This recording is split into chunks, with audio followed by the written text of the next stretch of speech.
امام کی حکومت کا خد و خال، امام کی حکومت کا انفراسٹرکچر کیا ہوگا؟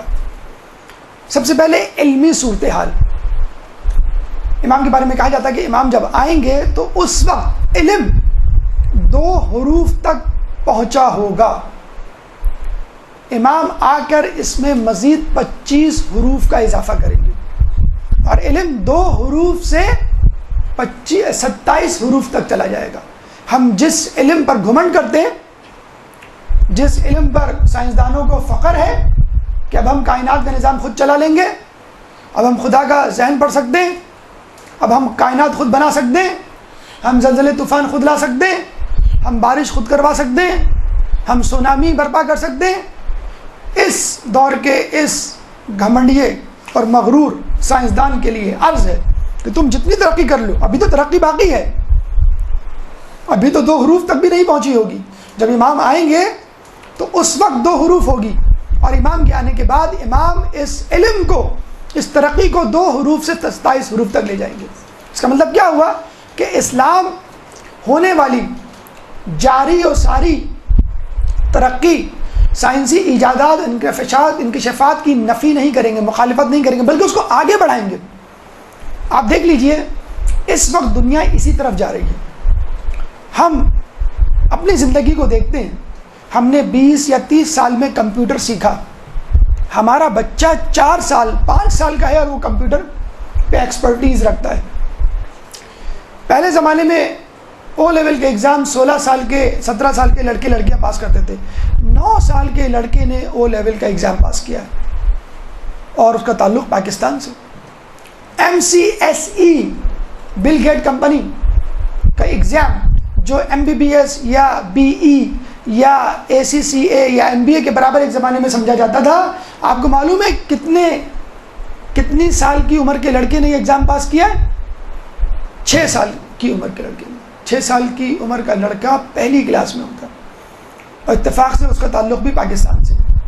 آپ نے دیکھا اب جو ایگزام ہو رہے ہیں اس میں آپ کی ایج لمٹ نہیں پوچھی جاتی، آپ سے یہ نہیں پوچھا جاتا کہ آپ نے پچھلی کلاس میں کون سی کلاس پاس کی ہے.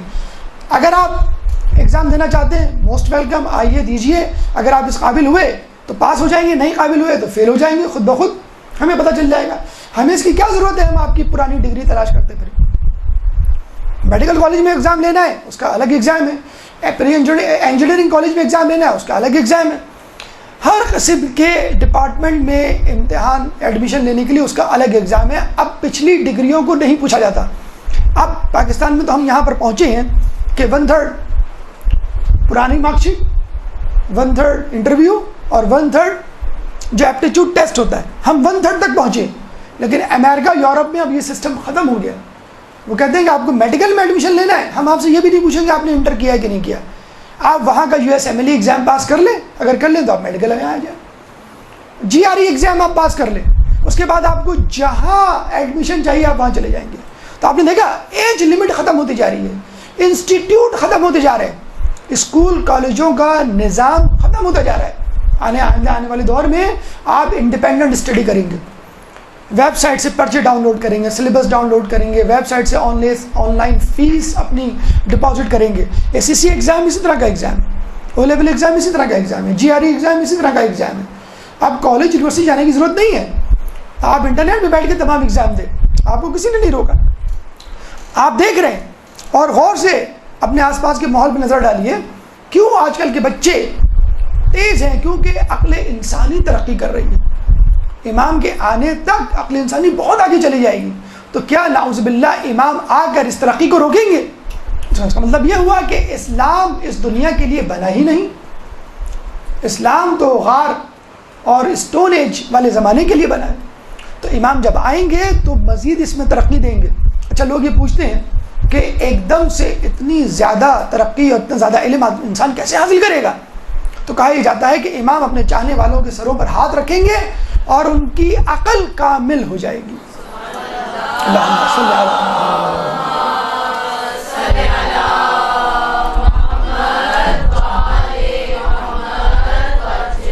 اچھا، یہ بھی ایک عجیب طریقہ ہے ریکی. آپ نے سنا ہوگا، ایک میتھڈ آف ٹریٹمنٹ ہے جس میں ہاتھ رکھا جاتا ہے اس جگہ پہ جہاں پہ آپ کو درد یا تکلیف ہوتی ہے اور وہ درد ختم ہو جاتا ہے. ابھی اس کا سائنٹیفک پروف یا ڈیٹا جمع نہیں ہوا ہے، لیکن بہرحال ایک میتھڈ ہے. اس کا مطلب ہے ہاتھ کا لمس اپنی الگ اہمیت رکھتا ہے، اور اگر وہ ہاتھ امام کا ہو، معصوم کا ہو، تو یقیناً اپنی جگہ ایک اہمیت رکھتا ہے. ہمارے تو امام کا لعاب بھی شفا ہے، تو ہاتھ شفا کیوں نہیں ہوگا؟ امام جب کنکر کو اپنے لعاب سے مس کرتے ہیں اور اپنے صحابی کے منہ پہ ڈالتے ہیں تو وہ 72 زبانوں کا عالم ماہر بن جاتا ہے. تو امام کا ہاتھ آپ کے ذہن پہ کیوں نہیں اثر انداز ہوگا؟ تو آپ نے دیکھا کہ امام آگے کی طرف جائیں گے، امام علم کو مزید آگے بڑھائیں گے. اب غیبت کے زمانے میں آپ کو علم پہ توجہ دینی ہے. آپ کو یہ نہیں کہنا کہ امام تو نماز روزوں کو دیکھیں گے، امام تو عبادت کو دیکھیں گے، امام تو اخلاص کو دیکھیں گے. نہیں، امام آپ کے علم کو دیکھیں گے. مجھے بتائیے کہ امام اسی کے سر پہ تو ہاتھ رکھیں گے کہ جو سر اس قابل ہوگا کہ جس میں امام کا علم منتقل ہو سکے. تو امام عقل کو کامل کریں گے، امام علم کو کامل کریں گے. امام کے زمانے میں مواصلاتی نظام کیا ہوگا، کمیونیکیشن میڈیا کیا ہوگا؟ اگر یہ حدیث، یہ روایات آج سے 20 سال پہلے پڑھی جاتی، یقیناً لوگ ہنستے یا خاموش ہو جاتے کہ بھئی ہمیں نہیں معلوم یہ سب کیسے ہوگا. لیکن آج کا دور ہمیں بتلا رہا ہے کہ واقعی امام کا ظہور ہوگا، اور کوئی اچھمبے، کوئی حیرت کی بات نہیں ہوگی کہ امام کا ظہور ہوگا. وہی باتیں جو ہم دیکھ رہے ہیں. اب میں جو روایت آپ کو ابھی تک میں نے بتلائی ہیں، جو ابھی مزید بتانے جا رہا ہوں، آپ کہیں گے سر یہ کون سی نئی باتیں کر رہے ہیں آپ؟ لیکن یہ باتیں کرنا اس لیے ضروری ہے کہ آج سے 20 سال پہلے ہماری ہی زندگیوں میں ان روایات پہ کوئی عمل نہیں کرتا تھا، اور لوگ سمجھتے تھے کہ یہ معجزات ہوں گے. معجزات نہیں، یہ حقائق ہے، یہ سائنس ہے. مواصلاتی نظام کیا ہوگا؟ اب آپ کہیں گے سر یہ تو ہوتا ہے، لیکن آج سے 20 سال پیچھے جا کر اس روایت کو پڑھیے کہ امام کے ساتھی ایک دوسرے سے ہتھیلیوں پر رابطہ کریں گے، حالانکہ ایک مشرق میں بیٹھا ہوگا اور ایک مغرب میں بیٹھا ہوگا. اتفاق سے موبائل ہتھیلیوں ہی کے برابر تو ہیں. اسی موبائل پہ آپ انٹرنیٹ کے ذریعے، اسکائپ کے ذریعے، گوگل ہینگ آؤٹ کے ذریعے، واٹس ایپ کے ذریعے رابطہ قائم کرتے ہیں اس شخص جو مغرب میں بیٹھا ہوا ہے، اور یہی روایت آپ سنا رہے ہوتے ہیں. تو کہتے ہیں یہ کون سی نئی بات ہے؟ ہم بھی یہی کہہ رہے ہیں کہ امام جب آئیں گے تو آپ ڈریے مت ان کی حکومت سے کہ پتہ نہیں کیسی حکومت ہوگی. ہم جو ہے پتھر کے دور میں چلے جائیں گے، سائنس، ٹیکنالوجی، کمپیوٹر. امی کہہ رہا ہوں، جس طرح امی جو ہے ہمیں کمپیوٹر ہاتھ نہیں لگانے دیتی، ٹی وی نہیں کھولنے دیتی، شاید امام بھی یہی کریں گے. امام تو اس سے زیادہ سخت ہوں گے. امام تو کمپیوٹر، ٹی وی اٹھا کے سب بھیج دیں گے، جیسے امی کرتی ہیں، ابو کرتے ہیں. نہیں، امام اس کو مسلمان کریں گے. عقل، دریافتیں، ایجادات کافر نہیں ہوتی، ان کا استعمال ان کو کافر بناتا ہے. تو امام کے ساتھ ہی ہتھیلیوں پہ رابطہ کریں گے تو وہ یہی رابطہ ہوگا جو آج ہو رہا ہے، لیکن صحیح طریقوں پر استوار ہوگا. یہی نہیں، اس سے آگے کی بات بتاؤ، شاید اب تک یہ بات یہاں پر نہیں پہنچی ہو.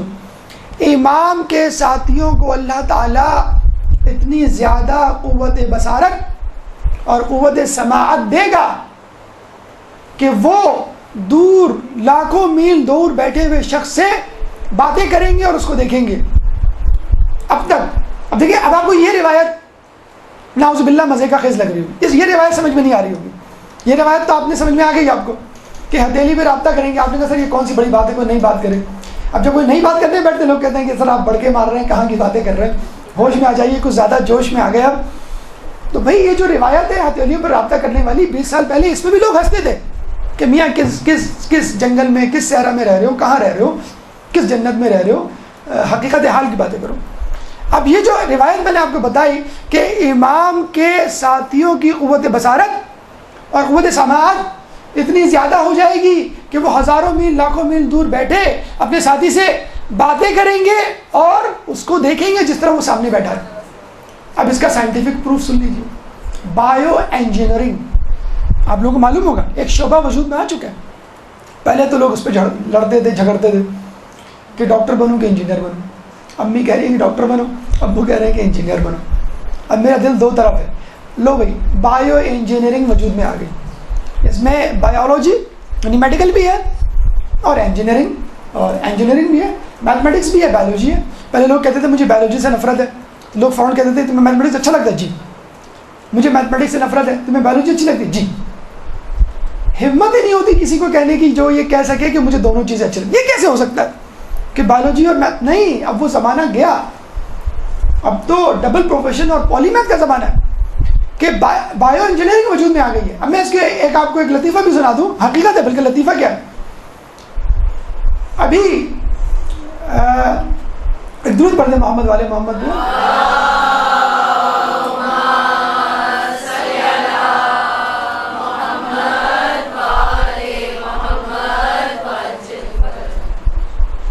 ابھی جس لڑکے نے بلکہ چھوڑیں, ایک اور نئی خبر سنیں. اسٹیفن ہاکنگ, آئنسٹائن, یہ دنیا کے عظیم ترین سائنسدان گزرے ہیں. ان کا آئی کیو کتنا تھا؟ 160. 100 آئی کیو کا مطلب ہے کہ you are fit for your age. آپ کی 15 سال عمر ہے, آپ کا 100 آئی کیو آیا ہے. اس کا مطلب ہے آپ کی عقل آپ کی عمر کے مطابق ہے. 110 آیا, اس کا مطلب ہے آپ کی عمر 15 سال والی نہیں 20 سال والی ہے. 130 آیا, اس کا مطلب ہے آپ کی عمر جو ہے وہ 30 سال والی ہے. باقاعدہ ایران میں اسپیشل چلڈرن کا اسکول کھلا ہے. جو جینیس ہیں, ہائپر جینیس ہیں, ان کا الگ اسکول کھلا ہے. کبھی ان کو ٹریڈیشنل وے میں نہ پڑھاؤ, کیا 1 سال پھر دوسری سال پھر تیسری سال پہلی جماعت دوسری, نہیں, ان کو 2-4 سال پڑھا کے او لیول میٹرک یا جو کام کروانا ہے کروا دیں. اب میں نے کہا نا کہ اب کلاس سسٹم نہیں رہا, اب جو ہے ایج سسٹم نہیں رہا. سنیے, اس بچے کا تعلق 11 سال کا بچہ ہے, گجرات سے رہتا, وہ انگلینڈ میں. یہی مصیبت ہے ہماری. پاکستان میں پاکستانی ہوتے ہیں, انڈین ہوتے ہیں, اور جب کوئی کارنامہ کرتے ہیں معلوم کرتے ہیں کہاں رہتے ہیں, برمنگھم میں, لیسٹر میں, امریکہ میں رہتا وہ, انگلینڈ میں. اس کا آئی کیو آئنسٹائن اور اسٹیفن ہاکنگ سے زیادہ آیا ہے. اس بچے کا آئی کیو 11 سال کی عمر میں. جب اسٹیفن ہاکنگ آئنسٹائن کی عمر کو پہنچے گا تو اس کا آئی کیو کتنا ہوگا؟ آئنسٹائن اور اسٹیفن ہاکنگ کا آئی کیو کتنا تھا؟ 160. اس بچے کا آئی کیو آیا 162. اب بچے کا جواب دیکھیے, بچے کے جواب سے لگ جائے گا ہی ڈیزروز ٹو ٹیک 160. اس سے پوچھا کہ بیٹا آپ کیا بنو گے؟ کہنا مجھے ڈاکٹر بننے کا بھی شوق ہے, انجینئر بننے کا بھی شوق ہے. تو انٹرویو لینے والا ہنسنے لگا, ہماری عمر کا تھا. کہ بیٹا یہ تم دونوں چیزیں کیسے کر سکتے ہو, ہم نے تو کبھی نہیں دیکھی. کہنے لگا کہ میں ایک ایسا روبوٹ بناؤں گا جو آپریشن کرے گا. ٹھیک ہے, جمع ہو گئی دونوں چیزیں, انجینئرنگ بھی جمع ہو گئی اور میڈیکل بھی جمع ہو گیا. تو کون سی ایسی بڑی بات ہے؟ تو یہ میں آپ کو بتلا رہا ہوں کہ آئی کیو لیول مسلسل بڑھ رہا ہے, عقل مسلسل بڑھ رہی ہے, علم مسلسل بڑھ رہا ہے. تو امام آ کر کیا اس علم کو روکیں گے؟ یہ تو فطرت کے خلاف ہے. فطرت اللہ التی فطر الناس علیہا, اللہ نے انسان کو اپنی فطرت پہ پیدا کیا ہے, کسی اور فطرت پہ نہیں پیدا کیا. دنیا کا ہر انسان اسی طرح سوچتا ہے جس طرح اللہ سوچ رہا ہے. امام بھی ویسے ہی سوچ رہے ہیں. ہاں وہ ایک الگ بات ہے کہ آپ اس کا غلط فائدہ اٹھائیں, اس علم کا غلط فائدہ اٹھائیں. علم آگے بڑھے گا تو عقل آگے بڑھے گی, علم آگے بڑھے گا. اچھا, اب میں یہ بات کر رہا تھا کہ امام جب آئیں گے تو ان کے ساتھی ہزاروں لاکھوں میل دور دیکھ سکیں گے. اچھا, ابھی بات انٹرنیٹ کی نہیں ہو رہی, اسکائپ یا گوگل ہینگ آؤٹ کی نہیں ہو رہی, اپنی آنکھوں سے دیکھیں گے, اپنے کانوں سے سنیں گے. اس وقت بایو انجینئرنگ کی بدولت ایسے کان بنائے جا رہے ہیں, ایسی آنکھیں بنائی جا رہی ہیں جس سے آپ دور تک دیکھ سکیں. پہلے تو انہوں نے یہ کیا کہ جو آنکھ خراب ہو چکی تھی اس کو ریپلیس کیا ایک الیکٹرانک آنکھ سے, جیسے آپ کا بازو ہوتا ہے آرٹیفیشل. پھر انہوں نے جو کان بہرے تھے, جو نہیں سن سکتے تھے, ان کو ریپلیس کیا آرٹیفیشل ایئر سے, اور ان کی قوت سماعت بڑھا دی. نہیں, اب ایک اور سسٹم کر رہے ہیں, کہہ رہے ہیں کہ جیسے آپ کی آئی سائٹ کمزور ہو جائے تو آپ ڈاکٹر کے پاس جاتے ہیں, میری آئی سائٹ کمزور ہو گئی ہے, اس کو نارمل کر دیں. نہیں, اب وہ زمانہ آئے گا کہ آپ کہیں گے ڈاکٹر کو میری آئی سائٹ نارمل ہے, آپ اس کو ایب نارمل کر دیں, ایکسٹرا آرڈینری کر دیں. میں اب تک 2 میل دیکھ سکتا ہوں, میں چاہتا ہوں 4 میل دور تک دیکھوں. وہ زمانہ آنے والا ہے. باقاعدہ مینیپولیشن ہو رہی ہے الیکٹرانک کی, جس میں آپ کی قوت بصارت, ہم اپنے بچپن میں دیکھتے تھے $6 ملین مین, اس میں جو وہ ہیرو جو تھا وہ بہت دور تک دیکھ لیا کرتا تھا. ہم نے کہا یہ پتنی زمانہ کب آئے گا, وہ زمانہ آ گیا. پھر اس کے بعد نائٹ رائڈر آئی کہ جس میں جو وہ اپنی گھڑی سے رابطہ کیا کرتا تھا. تو اب تو سیمسنگ اور آئی فون کی گھڑیاں آ گئی ہیں, آپ گھڑیوں سے رابطہ کر سکتے ہیں ایک دوسرے سے. تو علم آگے بڑھ رہا ہے، عقل آگے بڑھ رہی ہے، ایجادات آگے ہو رہی ہیں، امام ری انفورس کریں گے، انہی چیزوں کو آگے بڑھائیں گے، روکیں گے نہیں. تو ہماری کیا ذمہ داری بنتی ہے؟ امام زمانہ کے منتظرین کی ذمہ داری یہ بنتی ہے دنیاوی علوم سے اپنے آپ کو آراستہ اور بہراستہ کریں، اور ان علوم کو، ان ایجادات کو مسلمان کریں، ان ایجادات کو، ان علوم کو مومن بنائیں. تو مواصلاتی نظام میں کیا ہوگا کہ امام کا ساتھی دور تک دیکھ سکے گا، اپنی آنکھ سے دور تک سن سکے گا، اور جس کے لیے بایو انجینئرنگ اس وقت موجود ہے آج کی. مطلب آپ یوں کہہ سکتے ہیں کہ امریکہ یورپ والے شاید امام کے آنے کی تیاری زیادہ کر رہے ہیں، ہم کم کر رہے ہیں، لیکن ان کو نہیں معلوم جس طرح سیمسنگ، آئی فون یا کمپیوٹر یا ٹی وی یا ایل سی ڈی یا بلب بنتے امریکہ میں ہیں، استعمال ہم کرتے ہیں. تو امام کے آنے کے لیے زمینہ وہ تیار کر رہے ہیں، استعمال ہم کریں گے. میں خواب ہوں کسی اور کا، مجھے دیکھتا کوئی اور ہے، میں کسی کے دستے طلب میں ہوں، مجھے مانگتا کوئی اور ہے، یا میرے نصیب کی بارشیں کسی اور چھت پہ برس پڑی وغیرہ وغیرہ. تو بہرحال تو امام جب آئیں گے تو اسی ترقی کے دور کو آگے بڑھائیں گے، امام جب آئیں گے اسی علم کو آگے بڑھائیں گے، اس میں رکاوٹ نہیں بنیں گے. تو خدا را دنیاوی تعلیم یا دینی تعلیم بھی اپنی جگہ ضروری، دنیاوی تعلیم کو رکاوٹ یا ترقی کو دشمن نہ سمجھیں اسلام کا یا امام کا. برحمتك يا أرحم الراحمين وصلى الله على محمد وآله الطاهرين.